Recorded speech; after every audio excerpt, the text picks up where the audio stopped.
السلام علیکم viewers, ابیرہ home remedies کی طرف سے آج میں آپ کو بتاؤں گا کمزوری کا علاج، جسمانی کمزوری کا علاج۔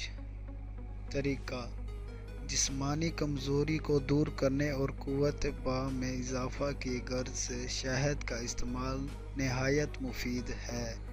اس مقصد کے لیے شہد کو انڈے، پیاز اور گاجر کے ساتھ استعمال کیا جائے تو کمزوری کا خاتمہ ہو جاتا ہے اور قوت باہ میں اضافہ ہو جاتا ہے۔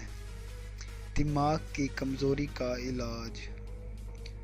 طریقہ: پانچوں فرض نمازوں کے بعد سر پر ہاتھ رکھ کر یا کوی 11 مرتبہ پڑھیں۔ انشاءاللہ 40 روز کے اندر قوت حافظہ تیز ہو جائے گی۔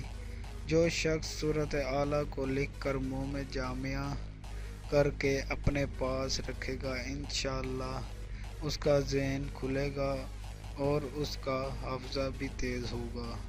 مزید ویڈیوز کے لیے میرے چینل کو پلیز سبسکرائب ضرور کریں اور ویڈیو کو شیئر کرنا مت بھولیں۔ شکریہ۔